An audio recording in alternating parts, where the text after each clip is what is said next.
We have made it to the expedition base. It's a rig about 3 miles off the coast of Gabon, and it was a hectic day with a lot of traveling. So we left the airport hangar by about 10 a.m. local time. We should have left earlier, but there were some problems getting the SUVs through to us. It had to do with the fact that the back windows were blacked out.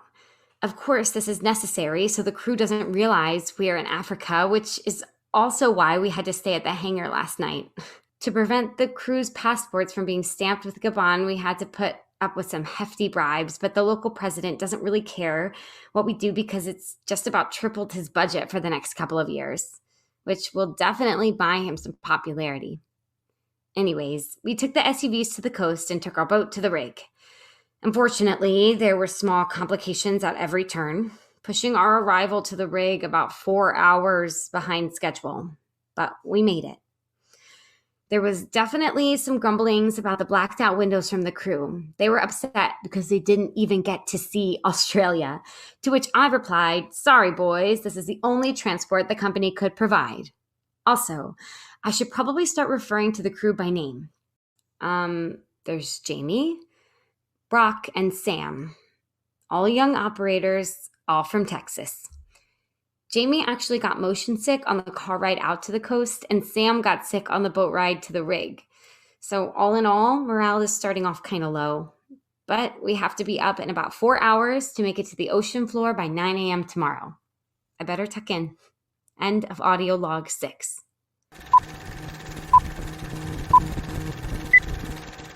What's going on, everyone? This is the Sticky Buttons podcast. This is your host, Brandon. And this is Blake.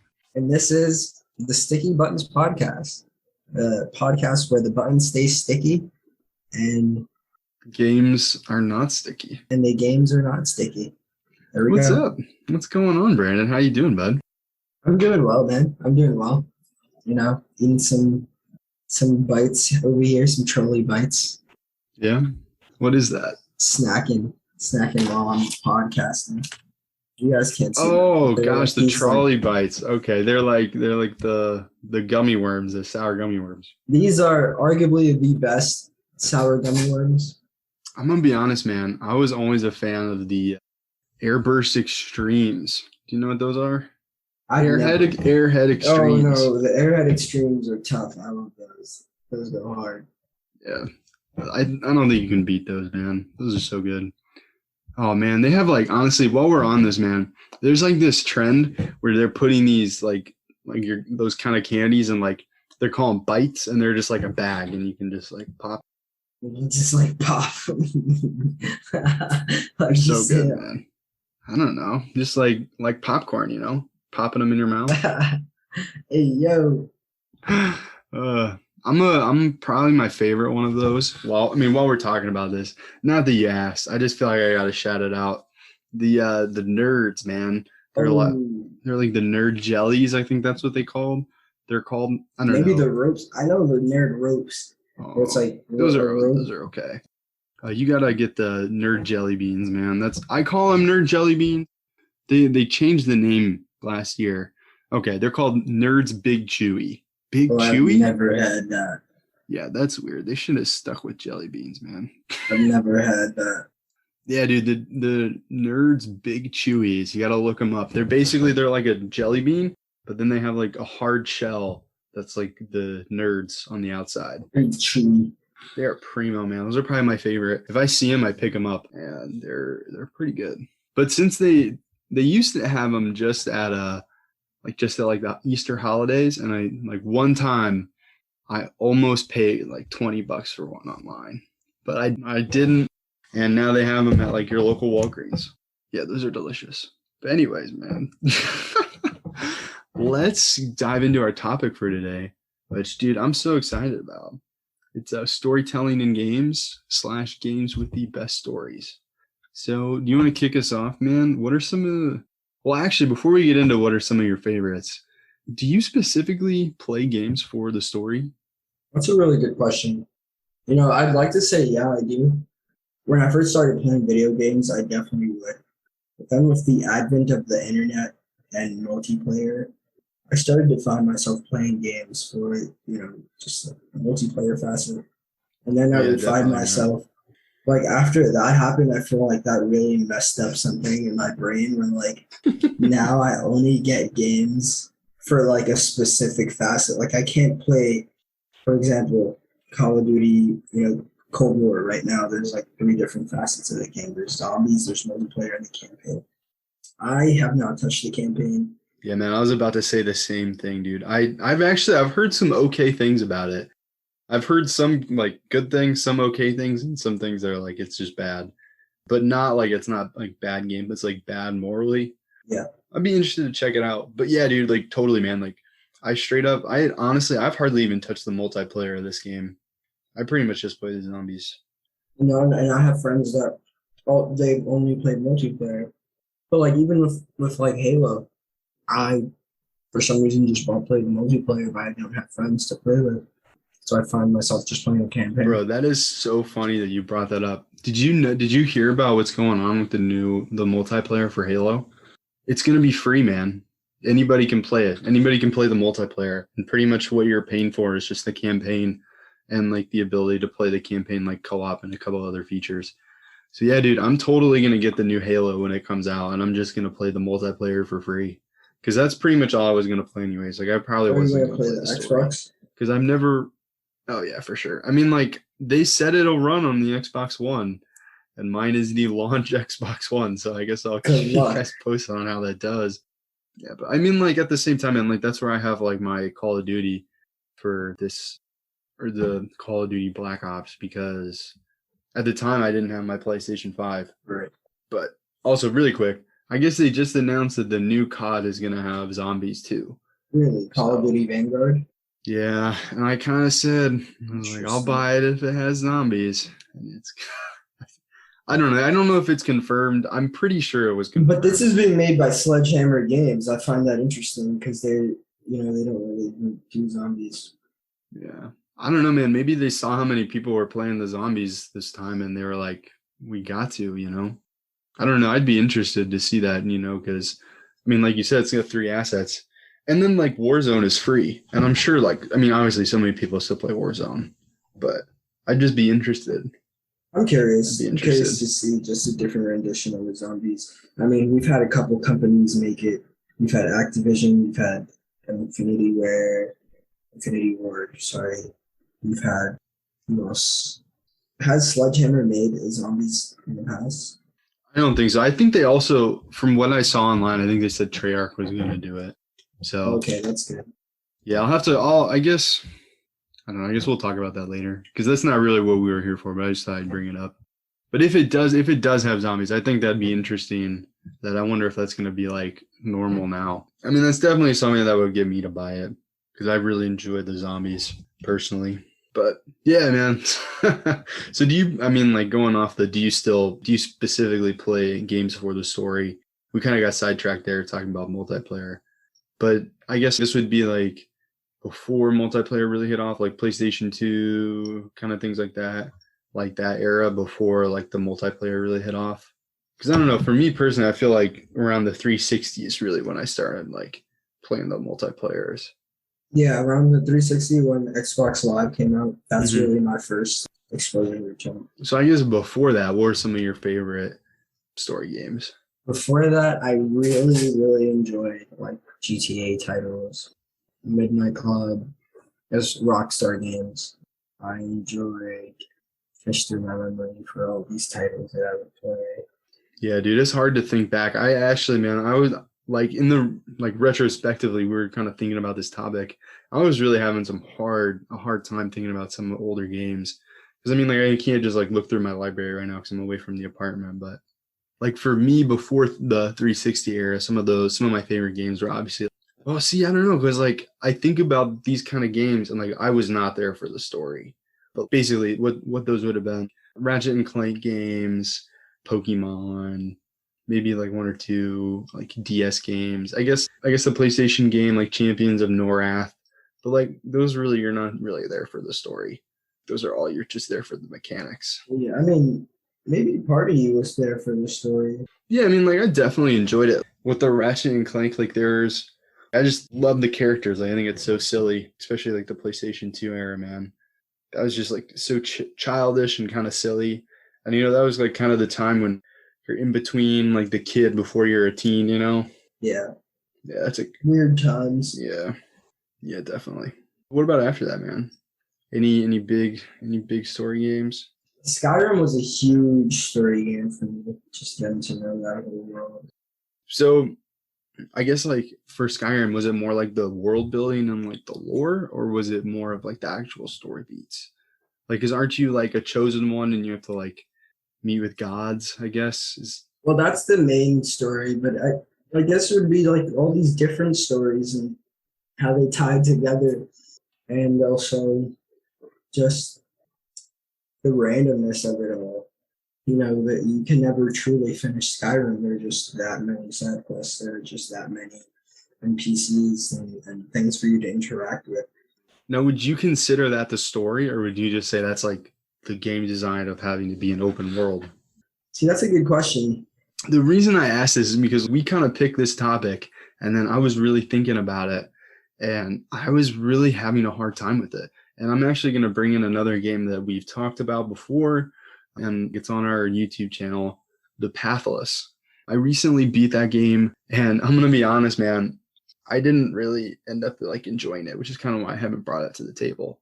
I just kind of thought it was kind of repetitive after a while, and the last hour and a half to 2 hours of the game, I was just like, man, I just want this to be over. Aside from the boss fights, which I thought were like super dope. But anyways, I was thinking about this because I was like, I didn't really like the story at all. I didn't really feel connected. I didn't really love the game mechanics of it, but I enjoyed the lore of it. And I was like, I think that's like a important distinction, because like the story of it is you're this like girl trying to save these gods from a corrupted individual, the God Slayer. And that's like the story. Like you're going through those actions and you're trying to defeat him. But the lore, which is kind of like you'll find dead people and you can see their memories, read their memories, the last things they were thinking, I guess. And that's like lore building, because it like helps you build like a better picture of the world before this calamity that happened. And I just thought that was interesting because I didn't really like the story that much, but I did like the lore and the world building of it. I think that's an interesting thing, like an interesting distinction. It definitely is an interesting distinction. We kind of gotten into a bit of a philosophical debate here. You think so? Like, what is considered storytelling in the game? Is storytelling inherently the campaign? Like what the writers get together for and write? Or is the story inherently all aspects of just captivating us with the world that, we're being put into? Yeah, definitely. I don't know, because there's also the mechanics too. So, I mean, that's one of the things that's like tricky about this medium, because it is like you are kind of interacting with this and you take ownership and you have agency. You have agency and you take ownership for the actions. So therefore, is it a story? Because normally like we engage, and I guess in other mediums, in other ways we engage with story is like we watch movies or we read books or we listen to any variety of things. But this, I don't know, I guess but then it also kind of like asks a big question. Is the story just the parts where you're just like a cutscene? Because there's moments in between where you get a lot. So I mean, and like you could argue even gameplay. Yeah, because you get to see the whole thing. Even the gameplay, from kind of a developer's perspective, is a story that's like has been, meticulously carved out, and everything is like code. There's a path, if you will, that you're going to follow, and that's inherently part of the story. Yeah, okay. So let's go back to Skyrim for a second. So I was thinking that maybe you were liking like the open world mechanics and how that aided everything.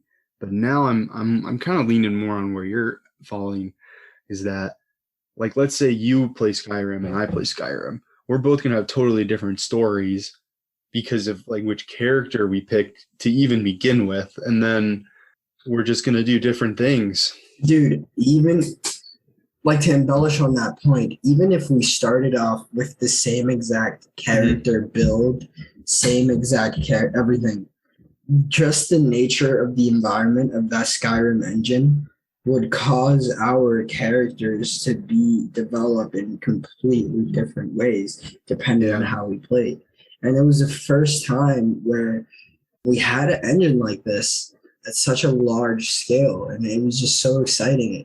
It was exciting to my young brain because I had already been exposed to so many video games, and then running into this story, I was very, very surprised, but I was pleasantly surprised. Yeah, man.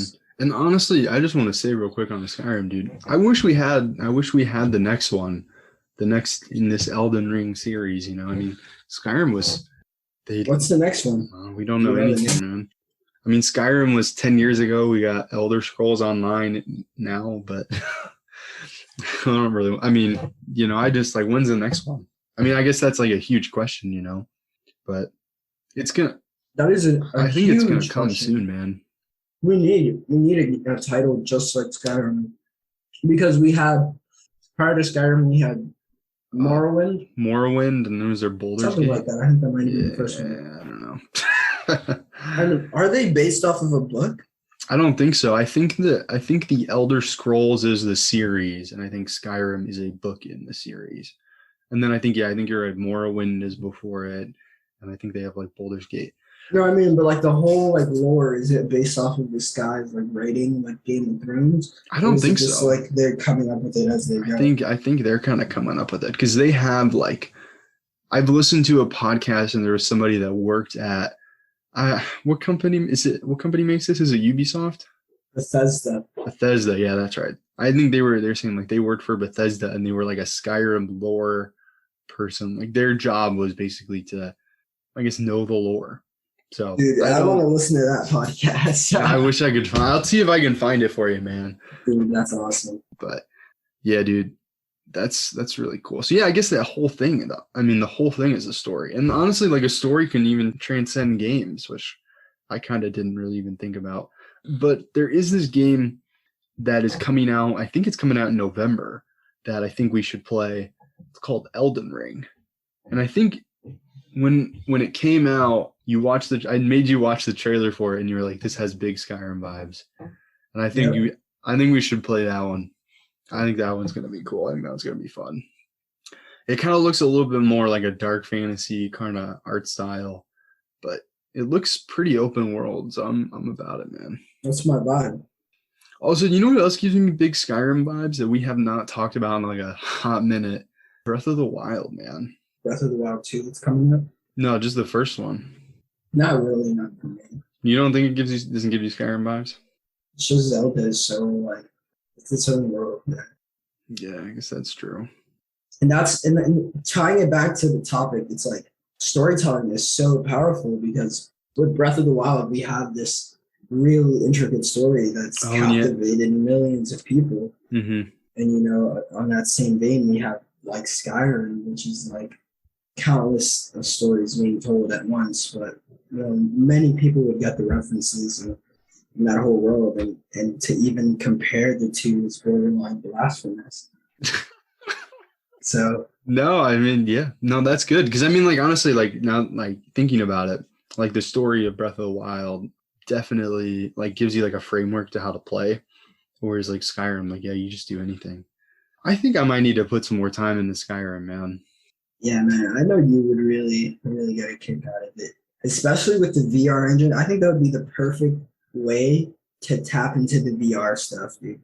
Just play some Skyrim in VR. Yeah, man. Dude, after playing VR, man, also it's not out yet on our YouTube, but I played some VR with Carter. I saw Carter a couple weekends ago. Shouts outs to Carter. Yes, a shout out to Carter. And man, dude, it was incredible. You'll see it in the video, but I'm lost for words. I'm just wow. I really was trying my hardest to say and to stay, I guess, to make it sound better, I guess be a showman for VR, but I couldn't, man. I was just too blown away. It was just raw and it was in my face, and whew, I just can't wait for you guys to see that. I'm excited for you to see that too, Brandon, because it's pretty cool. I can't wait. And I mean, obviously, it is a screen capture of me playing VR. Also, you can see a side by side of me playing, but man, it's just, it doesn't even compare. Even watching it, I know what I saw, and I was like, oh man, this is like still really cool, but it's not as cool. It's not as cool as like actually experiencing it. That's good that the engineers got the experience to that point. I think I might buy a VR headset for myself Dude, for Christmas, man. I got my eyes on it because I have this setup now. I think I have enough room if I move my chair. I think I have enough room to get some Minecraft in, some Elder Scrolls in, just a bunch of titles that I love, some GTA. Like, dude, imagine these titles with your VR headset on. Yeah, man. I get honestly, man, like Carter said it in our episode about VR. When you hadn't listened to that, go listen to that. But he was calling it the real, man. Literally, dude, after I took the headset off, I was like, oh man, I want to go back in. And I'm like, I don't think I've felt that way in a long time, man. Even like most of the time when I'm playing games, it'd be like that. Honestly, man, because like I'll be playing games and I'll get tired, I'll get fatigued, I'll be like, all right, I want to do something else. And I think some of that's just because like maybe my body is like staying stagnant. Dude, I just wanted to get back in it, man. That's how it be. And it's funny because I was like in the clip that I have, I don't know if you'll be able to see it, but there's trash everywhere. It is like not the most beautiful place. I mean, it is definitely so cool and like it is so engaging. And I think they just threw a bunch of trash there, just like you could see how it would look and kind of like to remind you, I don't know, pick up, I guess. But man, I don't know. I think it was intentional because honestly, when I was in this VR space, I was inside of a trailer. Which if you have a VR headset and you're curious, I played First Contact on the Oculus Quest. So you were inside of a pretty small space. It was a very small space. And actually like because it like is supposed to be like a tech demo for VR, like you really don't move your body too much. The actual character that you are is not supposed to like move physically with the feet. And could you play sitting down? Like could you have your headset on and just sit down? Oh, totally. Well, in this one you definitely could. Yeah. I think I might do that. Yeah. I mean, I would want to be standing up though. And I think that's different. Like it's just a different way to play and engage. And I'd be interested. Could I like, if I wanted to connect my VR headset to my P5, I could like play with my remote and just see things virtually through my VR headset? I don't know about that because I think honestly, we should talk more about this. We'll get back to our topic in a second. But I think that they're releasing a new PlayStation VR headset. And what I played was the Quest. So the Quest is like its own console, like its own system. Obviously, it's owned by Facebook, and you have to have a Facebook account to like even set this up, which is kind of shitty. And like I said, it's owned by Facebook. This is the plans for the metaverse. I guess they all stem from the Oculus Quest. But it's like independently, like it's some great hardware, man. And like it has cameras on it, so like you can see the world around you with the headset on. It also has great speakers, and it has like 2 controllers. And that's its own independent thing, and you can get games directly through it. And it has like its own menu, its own interface. And then there's like other ones, VR headsets that you have to be connected to a gaming PC to use. I don't necessarily know what those are, but basically you would buy a VR game through Steam, and then you would just have it play through the headset, which instead of like, I guess it's kind of comparable to this. Instead of playing with like a mouse and keyboard connect to your controller, it's like instead of putting it on a window, you'd put it on the headset with those controllers. And I don't really know what the PlayStation VR is. They kind of announced it, and I guess the like PSVR 2. PSVR 2, yeah. So I guess with the original PlayStation VR, I guess if you wanted to play Skyrim in VR, you could do that with the OG PlayStation VR. So maybe for you, the PlayStation VR might be or VR 2 might be a good fit. I mean, I don't really know. I can't speak for you. I personally am probably going to get the Quest. But yeah, I mean, we don't know a ton about the PlayStation 2 or PlayStation VR 2 yet. And I think the controllers have been like leaked, and nobody knows like what kind of games they're going to have on it, or if they're even going to support third-party games. But I don't know if I mean, you're not really the biggest indie guy, so I don't know if that would matter for you. But we'll see. You never know, man. We'll see. Anyways, back to story games, man.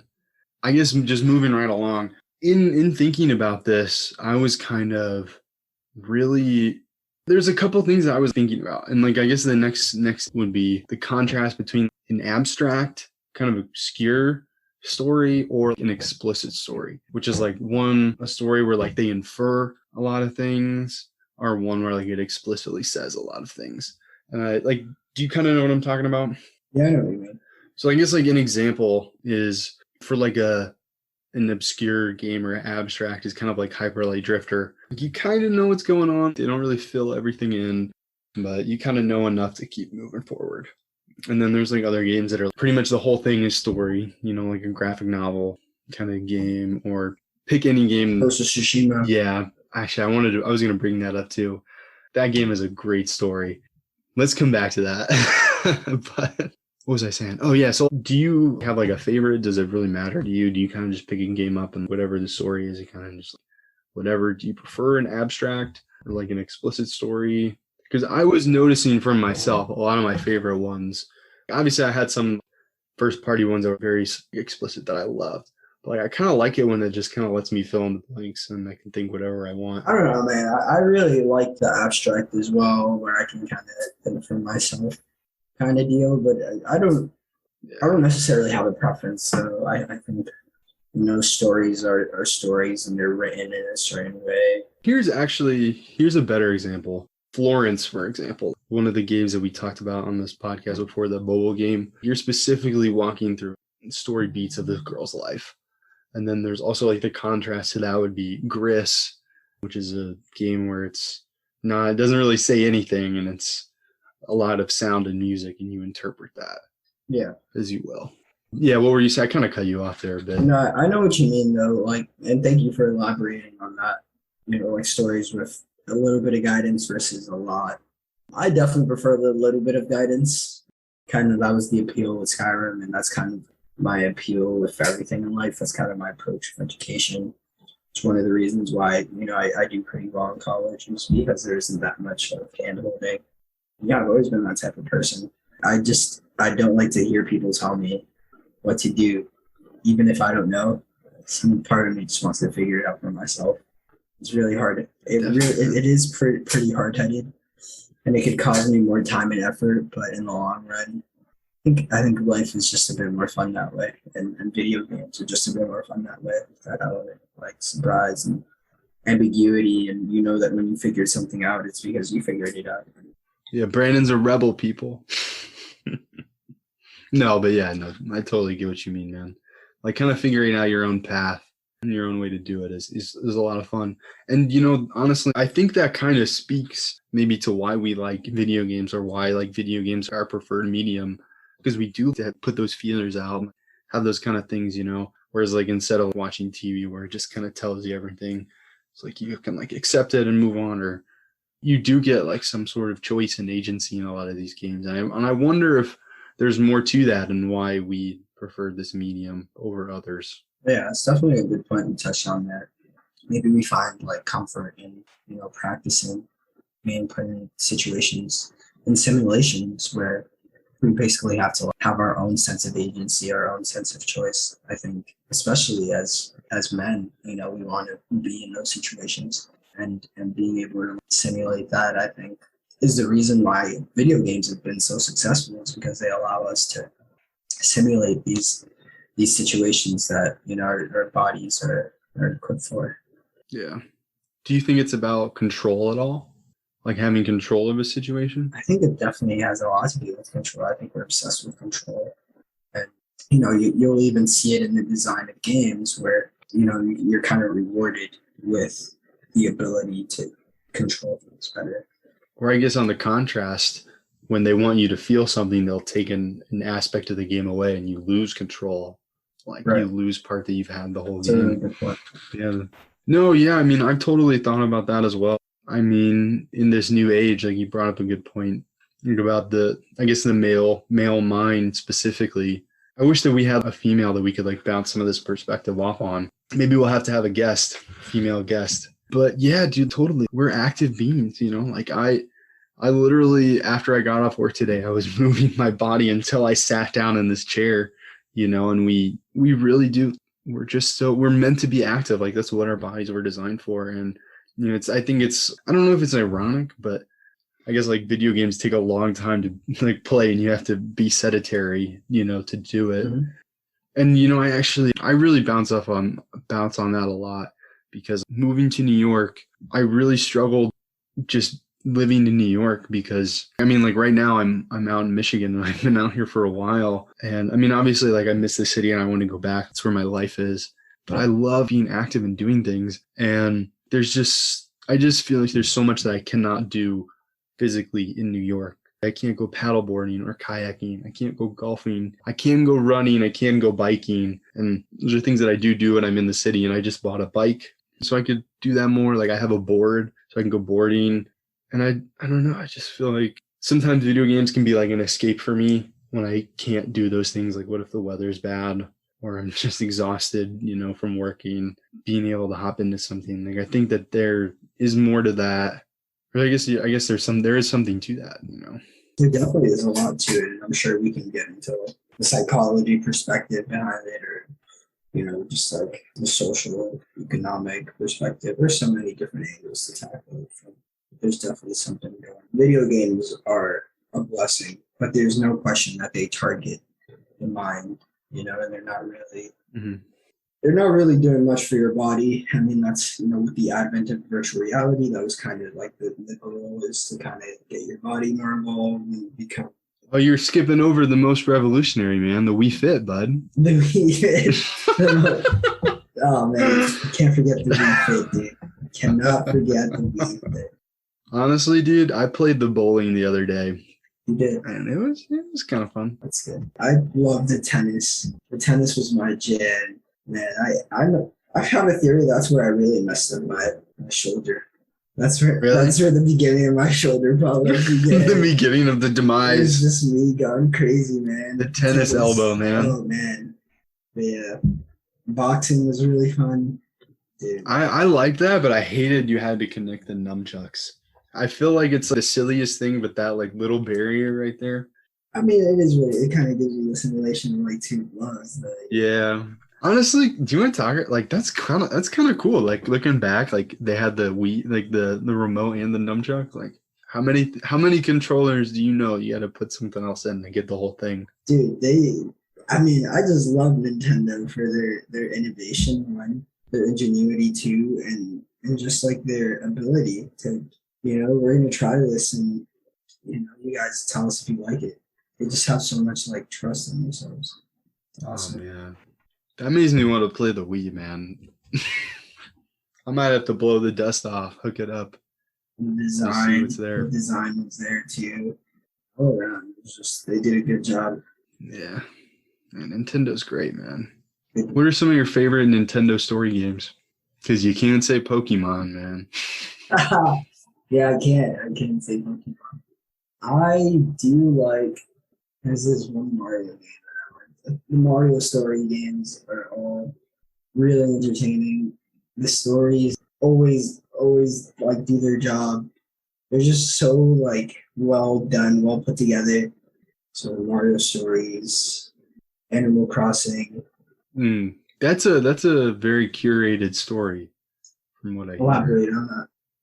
Like I said, I've never played Animal Crossing. Brandon's tried to get me into it, but from my understanding of it, you kind of have a certain like checklist that you have to do, and like to like build your house up and build your town, and then that's kind of it, isn't it? Not really. It's very Minecraft like, where you can sure there are checklists of things to do, but you can inherently do whatever you like. You can make your town look however you like. You can hunt whatever you like. You can visit wherever you want to visit. So yeah. Well, I disagree with that play. Hey, I've never played it, man, so I guess I can't really have a strong take on it. You gotta give it a try, man. That's a good story. Yeah. But another good story that I really liked, and this is taking me back, but it's called Fossil Fighters. Fossil Fighters? I've never even heard of that, man. It's like kind of like the Pokemon game. I don't want to say it was a Pokemon ripoff, because that would be disrespectful to the studio that probably spent a lot of money putting that title together. And I, for one, really enjoyed that title. I think they did a really good job. Oh, it looks like it says right here on Google that Fossil Fighters is a Pokemon ripoff. Oh God. No, I'm just kidding. I'm just fucking with you. It was on the DS though. No, I was just messing with you, man. That looks pretty cool, man. Yeah, I really like that story for some reason. Yeah, I really like the story of this one DS game. While we're talking about it, it's called Lost Magic. Have you ever heard of that one? What'd you say? I haven't. Yeah, man. It's just like an obscure kind of hero's quest thing, but you learn spells, and every time you wanted to do a spell, you had to like draw a rune on the touchpad. So like you actually had to memorize the patterns of the magic in order to use it. Okay. Man, I haven't thought about that game in a long time. Yeah, You should pick that up, dude. Wizard 101. I used to play that.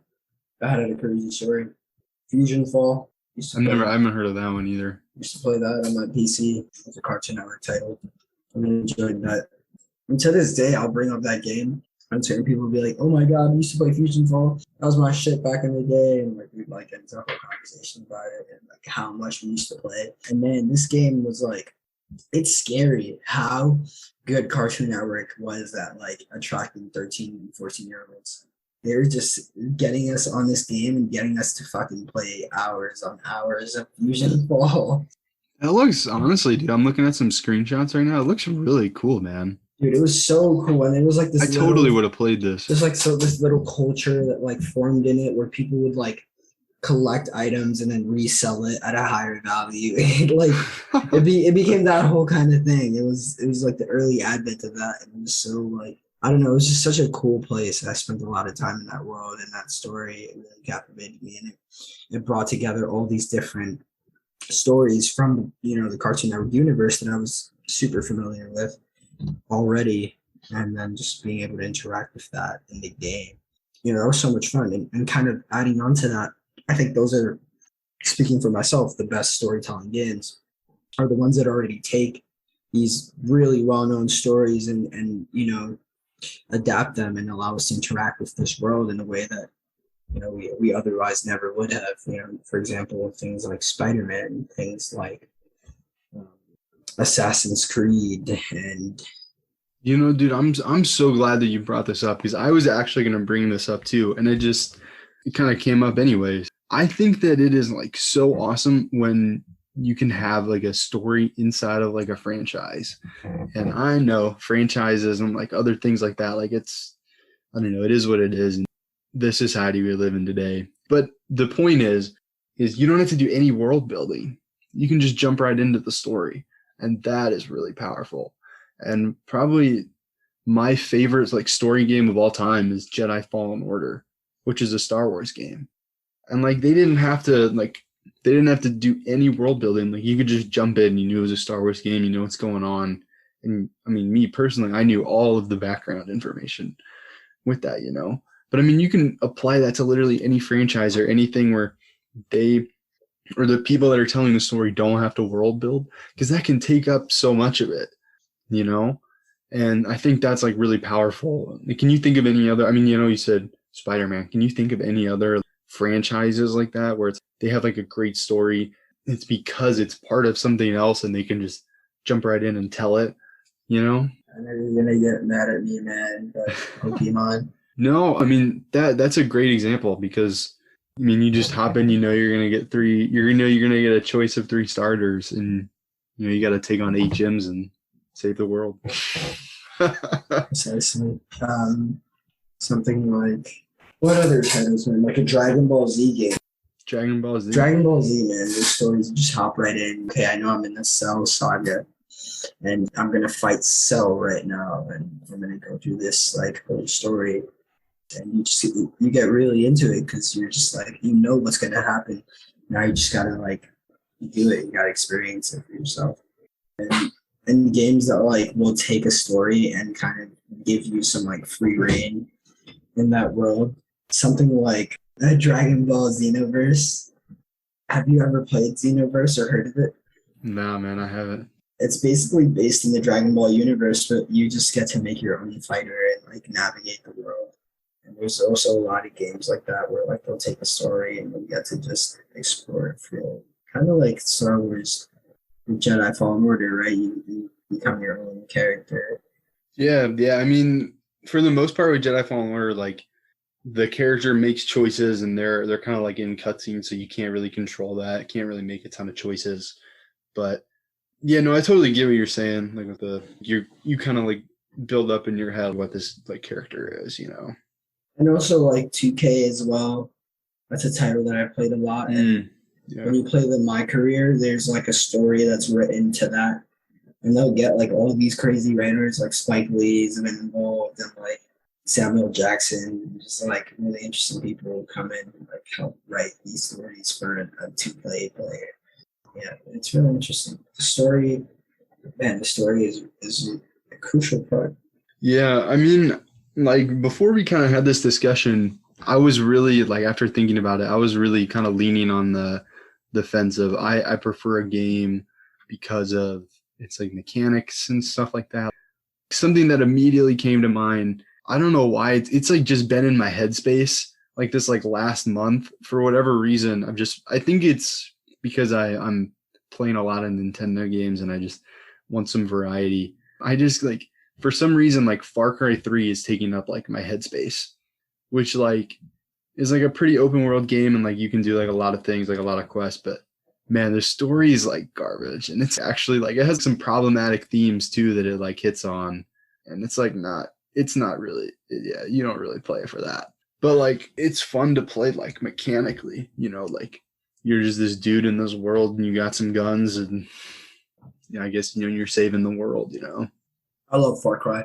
I played 3, I played 4. And you know, the story, not so great. But to say the least. the mechanics are there, you know, the mechanics are there, you get into it. You know, you do want to fight the antagonist. They do a good job. And that's the thing with video games is like, well, what I've learned from video games is as far as the story goes through so much auditing, like it's filtered through so many people that like no, they wouldn't put it out unless they were like fully 100% positive that, you know, the story is going to sell, it's going to captivate people. Ooh, I don't know about that, man. Because like when we were reading that the Blood, Sweat, and Pixels, man, like a couple of those games, they were like, yeah, the game's done, but like we don't have any story to fill it. Or like they had something, they have the actors, they tried to like get the actors to do more, and it just never ended up working because the writing wasn't there. I don't know, man. And then that's so interesting. I've been learning more about gray boxes and stuff and like how they develop games. I think a lot of games, I mean, like some games, like, you know, they have like the story and stuff going in, but like some of them, I feel like they really just changed all of it up. If you've ever read Blood, Sweat, and Pixels, one that is like really coming to mind is the Uncharted 4, I think, the Uncharted 4 chapter. And if you haven't read Blood, Sweat, and Pixels, you absolutely should. And Brandon and we both listened to the audiobook, and that should be available through your local library. So you should check it out. But anyways, they like talked about how it was like a year, 2, maybe even 2 years into development.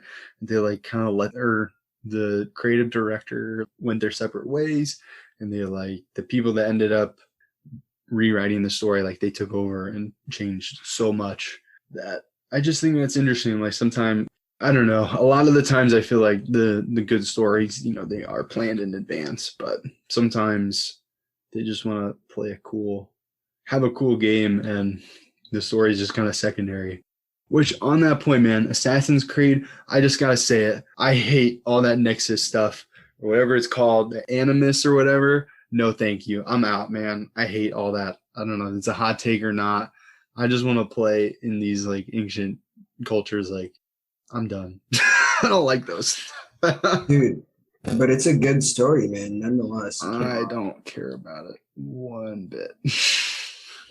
So you wouldn't play an Assassin's Creed game anymore? No, well, I'm not saying that. I'm just saying that I don't like the story. I don't like the Animus story. Like, I feel like every time I'm playing it, I'm like, oh, like I'm in this, like I'm about it. And it's like, oh, I get pulled out. Oh, I'm in the year 2012 or whatever. Oh, I have to steal some data pad or something. I don't know. It just pulls me out completely. Totally ruins my submersion, and I just wish it wasn't there. How about GTA? Do you mess with the GTA story? Nope. I don't know. I've never played a GTA story. Pretty much my only experience is like with GTA is just playing at other people's houses when I was a kid.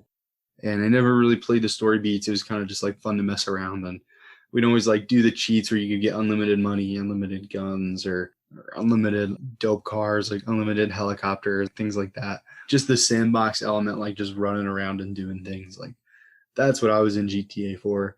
I don't know if I would feel differently now, but I really have no interest to go back into it, to be honest, man. That's good. That's good. Maybe GTA 6 would change your mind though. I don't think it's ever gonna come out, man. I think it will. Maybe they're trying to do like a VR kind of thing. I don't know. That would be ideal. I mean, have you seen? I mean, like honestly, that game, they make so much money on the online for GTA 5. Like, why even not do that? Like, I guess the money's there, so that's why they're doing it. But I mean, eventually, you think they're gonna make a 6? I don't know. Yeah, dude. I mean, think about how lucrative it would be to have a VR world where people would want to like spend real currency on in-game currency. It's just a matter of time before it happens. And if GTA 6 doesn't want to take over that market, somebody else will. So I'm not even Mark sure. Zuckerberg in the metaverse, man. Maybe. Maybe. For, I guess, if you're listening to this now when it comes out, the metaverse by Mark Zuckerberg, I guess, envisioned by Mark Zuckerberg, is really in the zeitgeist right now. It's really in the news. Remember when I mentioned it to you a while back? Yeah, I think I laughed at you. you were like, what the fuck? Like, no. What? I don't know. I think it's funny to joke about because I don't know. Mark You Zuckerberg. laughed, but people laughed about Facebook. People laughed. I still laugh at Facebook, man. I feel kind of bad. I just got on Facebook a little bit ago for like the first time in months. I had some message requests that I needed to take care of, but hey, I was on there for the Facebook Marketplace, man. I'm trying to get those fresh retro gaming deals. You are still the product, and they have sold you like. Yeah, man. Just remember, if a product is free, you are the product. Which I guess that has something to say about Fortnite and like Apex. Like those are free games. Like yes, they make money on the microtransactions, but it's a free to play multiplayer, and you can't have a multiplayer without other people there. So you're a monthly active user if you're playing one of those free games. Are you still the product at that point? Even if you're paying for microtransactions? I would say so. That's interesting. I haven't thought about that before. I would say so. If you're giving your attention. Yeah, if you're engaging in it, yeah. We live in a world where attention is the main currency. Yeah. Even more than money. You think so? You think attention is more important than our currency right now? I think there are a lot of things that are more important than money. For sure. But a lot of people don't think about it. They just get caught up in like the money part. There are so many things that are way more important than money. Yeah, man. Like, for example, your health, storytelling. health. Storytelling is more important than money. Happiness, love. Yes. I'm sorry. You had a great segue there, and I totally messed it up. It's okay. I mean, these are all very important things, but storytelling, yes. I mean, where would we be without our stories? Yeah, dude. Honestly, like really quick on that beat. Last week we kind of went down an introspective on art in general and how we think it's intrinsically human. I would almost argue that storytelling is intrinsically human and part of who we are. I would say so as well. It certainly is. What type of storyteller are you, Blake? Do you like to embellish your stories, or are your stories like pretty boring and you keep them very factual? I'm actually going to take it a different route. I think that there is so much that can be said and done in just ordinary life and the lives that we have, but I prefer to engage, or to, I guess if I'm creating my own story, I prefer to be an optimist. I like that. It's a nice attitude to have. Instead of being a pessimist, be optimistic. Don't be the victim. There's also, I don't know if you've heard this, but me and my girlfriend have been using this. I think it's kind of like, I don't know if it's like penetrated everywhere, but it's like kind of something that's like kind of like become part of my vocabulary at least. And it's like big main character vibes. Have you heard of this? I've heard of it, but I'm not too sure what it is. Yeah, so it's kind of like if you're just telling a story or like saying something, you're just like, does that person have big main character vibes? Like I was doing something the other day. I don't really want to get into it. I mean, it would probably be better if I did, but I was just like doing something like just normal day life, and like it just felt like I was the main character. Like people were like looking to me, I know. and I was like, oh, I guess I'm the captain right now. And I was like, I had like. I know what you're doing. Like I had like big main character vibes in the moment. And like I guess just a glimpse into my life, me and my girlfriend were talking, and she was talking about how she was driving in a parking lot, and there was this like little girl, like 6 years old, and gave her some sass about like stopping as they walked by. And she was like, I was already stopped, but this like little girl like gave her the hand and like some sass, and she was like, she was the main character. We're all living in her world kind of thing. Yeah, I mean, I love that perspective. Like, there are some people that this is their world and it never stops. This is their world 24/7. Be your own main character of your own story, dude. Take agency over your life. Love that. What is the saying? Carpe diem. Carpe diem. That would be a great way to end it. But I do actually have one more question for you on this. We've got more. I really wanted to know, man, if you had to pick, I guess, top 3, top 2, maybe just the top 1, what are like some of your favorite story games? What are some of the ones that just hit home? Halo. That's a tough one. I knew I was going to ask this question, and I was having a hard time thinking about what I would say if I was asked, and I've had like some time to think about it. Would you like me to go first? I got another one. Let me just wrap it up. Yeah, go for it. Minecraft. The Minecraft. Yeah, I was wanting to bring this up. You get to the Ender Dragon. Dude, that's one hell of a story. You get all that experience. It's a story that's very integrated to the game mechanics. And it is inherently part of the story. It's a campaign. Well, I gotta ask, man. I'm a person that we've kind of talked about this before a little bit on the pod, and we kind of just said like we'd save it for another time. I think now's that time, man. I want to hear about it. What do you have to do to get to the end of Minecraft? How do you get to the Ender Dragon? Is it Elder Dragon? Ooh. Ender Dragon? Oh, man. Okay. So it's the end. You want to go to this dimension known as the end. And the way that you get there is that you build a 4x7 obsidian portal, and you light it. You light this portal in the middle with flint and steel. Now, here's the catch. In order to the end is a portal found inside of the stronghold. Every single Minecraft seed contains a stronghold. Are you following so far? Yeah. Okay, so you gotta locate the stronghold, and it's just in a random place underground. Now, the way that you do this is by crafting ender eyes. Now, remember what I mentioned? By 7x4 of obsidian. Yes. So you gotta take that portal to go to a different dimension known as the Nether. And in the Nether, you can fetch all of these different ingredients that will allow you to build the Ender Eye. And the Ender Eyes are these tools that you throw up into the sky, and they will guide you to the stronghold. And you keep throwing them up and catching them, and it will take you to the stronghold. Eventually, you get there, and you find the portal. And you gotta cover this new portal of 7x4, but you gotta cover them with Ender Eyes. Every single block needs an Ender Eye. And then once you do that, you open the portal and you can jump and go to the end. But this is the thing, Blake. When you get to the end, there's only one way out. You gotta kill the dragon. If you don't kill the dragon, you just die. Then you start over. Damn. What happens if you die after you go through the portal? Is it all for naught? Do you have to start all over? Yeah, you lose all your things. R.I.P., dude. Did you have like diamond swords, like diamond armor when you fought it?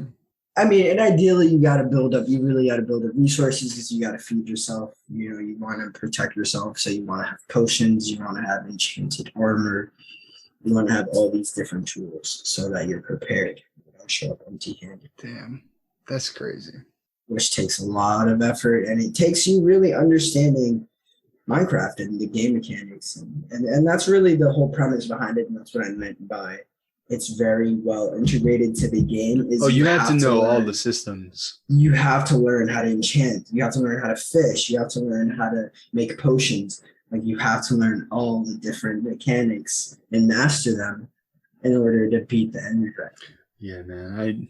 Honestly, dude. You can do it by yourself. You can beat it yourself, but it takes like a long time. I've tried to do it. Honestly, I might do it just to say I've done it, like gone through that process. All Well, you've done it. You've just never done it by yourself. Yeah, never by myself. Yeah, man.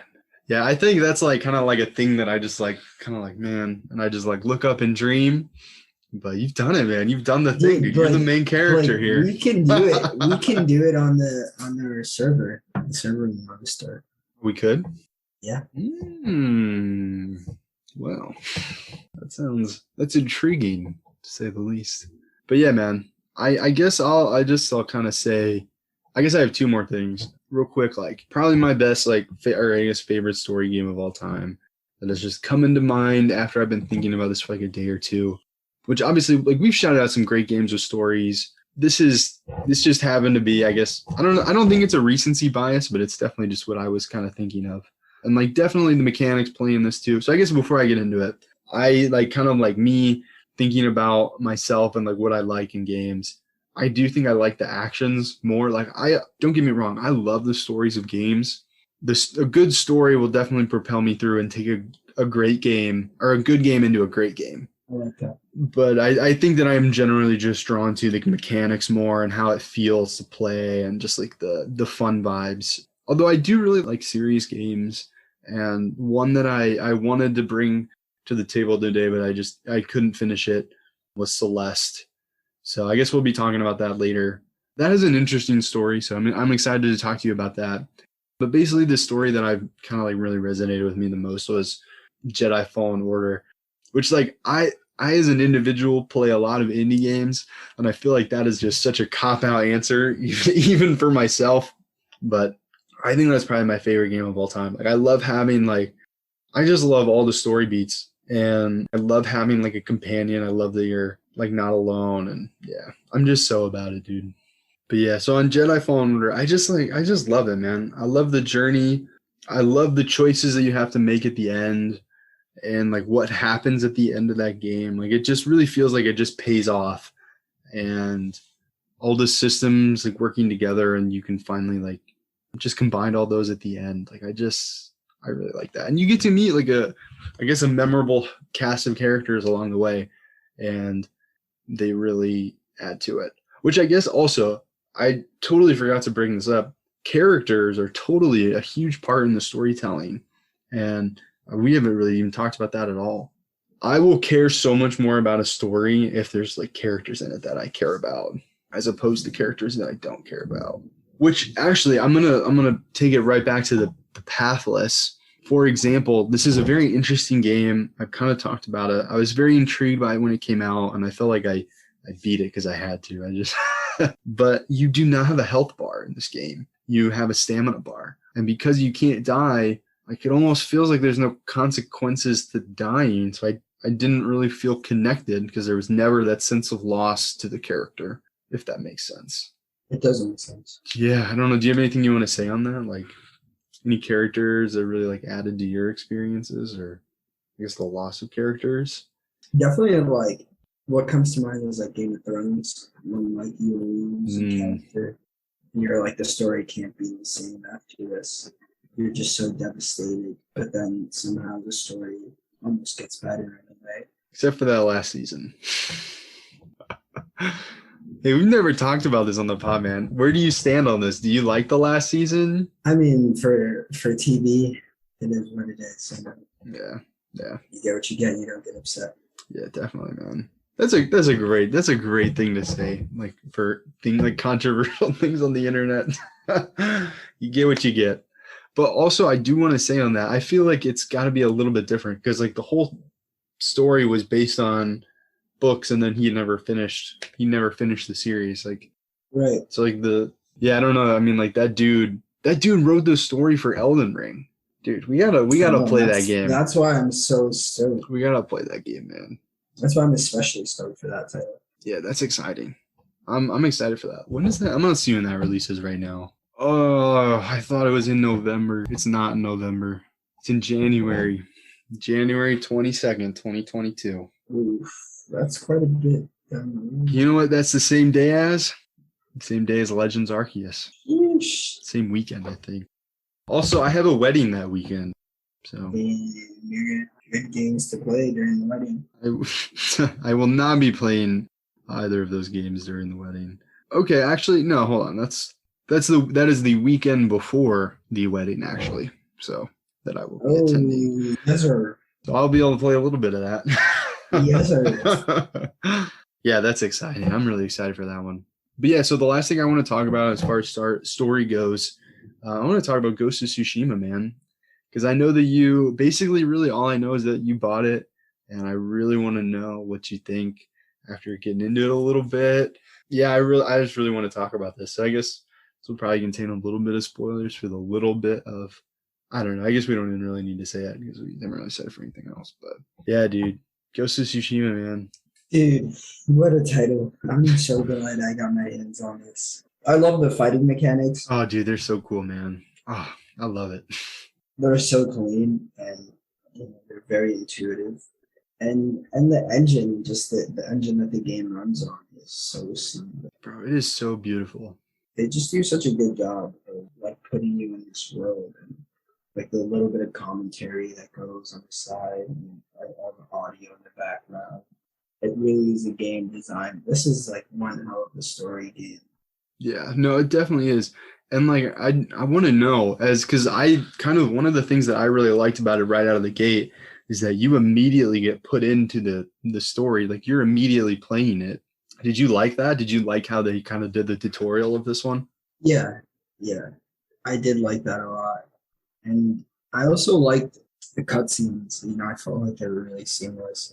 They didn't do too much. They did a really good job of like really bringing you into this experience. I'm grateful you put me onto this title. Oh yeah, man. I'm gonna be honest, dude. I can like it's all I can think about.